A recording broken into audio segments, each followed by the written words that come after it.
नमस्कार मित्रांनो, तर आता आम्ही चाललो आहे कळसूबाईला. तर आम्ही बारी गावामध्ये उतरलो, इथून आमचा ट्रॅक चालू होतो. नमस्कार. आजचा सकाळचा प्रत्येक श्वास काहीतरी खास सांगतो, कारण आपण आज उभे आहोत बारी गावात, जिथून सुरू होतो महाराष्ट्राच्या सर्वोच्च शिखराकडे जाणारा प्रवास. तर आता आम्ही पोचलेलो आहे कळसूबाई मंदिराच्या इथे. सगळे आता बसलेले आहेत, आराम करतात थोडा. देवराजाने इकडे व्हिडिओ काढतात. तुम्हाला मंदिर दाखवतो मी. हे आहे बारी गावातील कळसूबाईचं मंदिर. कळसूबाईचा ट्रॅक सुरुवात करण्याआधी प्रत्येक ट्रॅकर इथे नतमस्तक होतो. गावकऱ्यांसाठी केवळ हे मंदिर धार्मिक स्थान नाही, तर श्रद्धेचा, विश्वासाचा आणि संरक्षणेचं प्रतीक मानलं जातं.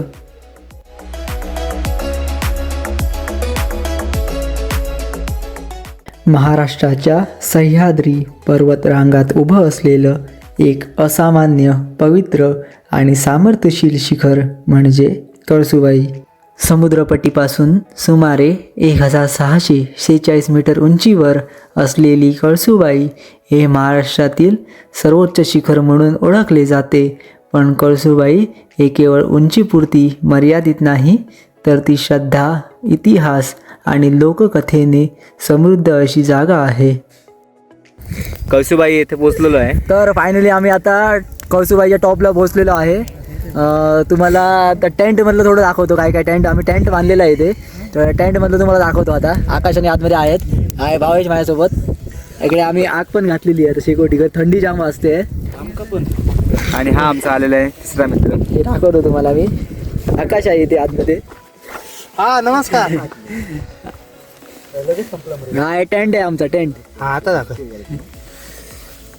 बघ तयारी करते रे. तर आता आम्ही सगळे बसले शेकोटीला इथे. 2-2.5 तासाच्या अडीच ते 3 तास आम्ही ट्रॅकिंग करायला लावला. 3 तासाच्या ट्रॅकिंग करून आम्ही पोचलो. आता तुम्हाला दाखवतो पुढे ब्लॉगमध्ये काय काय होतं ते. कळसूबाई या नावामागे एक जुनी लोककथा सांगितली जाते. पूर्वी या भागात कळसू नावाची एक आदिवासी स्त्री राहत होती.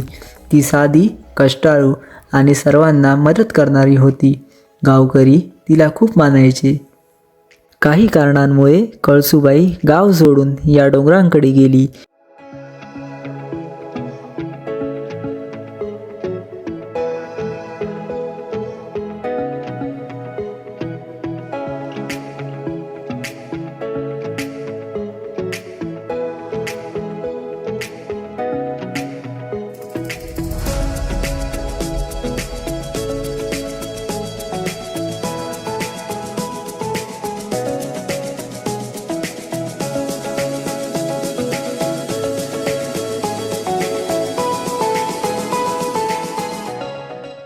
त्या काळी डोंगर रांगांमध्ये वस्ती करणं खूप कठीण होतं, विशेषतः हिवाळ्यात, जेव्हा थंडी तीव्र असते आणि वारे जोरात वाहते.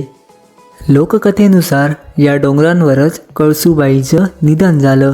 तिच्या मृत्यूनंतर गावकऱ्यांना तिचं अस्तित्व जाणवू लागलं.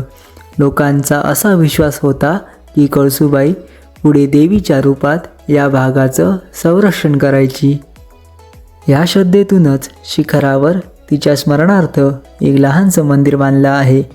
कालांतराने कळसूबाई देवी म्हणून पूजली जाऊ लागली आणि हेच नाव पुढे कळसूबाई देवी म्हणून प्रसिद्ध झालं. हळूहळू हे स्थान फक्त धार्मिक न राहता लोकांसाठी श्रद्धा, निसर्ग आणि धैर्याचं प्रतीक बनलं. हिवाळ्यात कळसूबाई शिखरावर असल्यानंतर स्वच्छ आकाश, दूरवर पसरलेले पर्वत आणि शांत वातावरण अनुभवायला मिळतं. तर आता आम्ही वरून आता खाली चाललोय हळूहळू.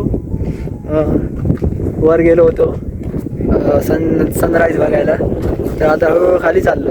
इथे फोटो काढतायत. ही शांतता त्या जुन्या काळाची आठवण करून देते, ज्यावेळी माणूस आणि निसर्ग यांचं नातं खूप घट्ट होतं.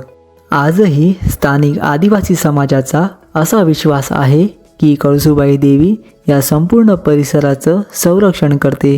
नवरात्रात इथे मोठी यात्रा भरते आणि हजारो भाविक थंड हवेलाही न जुमानता दर्शनासाठी येतात. म्हणूनच कळसूबाई शिखराचा हिवाळ्याचा ट्रॅक फक्त चढण्याचा प्रवास नाही, तर इतिहास, श्रद्धा आणि निसर्ग अनुभवायचं एक शांत आणि पवित्र प्रवास आहे. तर मित्रांनो, आता आम्ही खाली उतरलेलो आहे. तर तुम्हाला ब्लॉग नक्की आवडला असेल तर लाईक करा, शेअर करा आणि सबस्क्राईब करा आणि असाच सपोर्ट करा. थँक्यू. थँक्यू.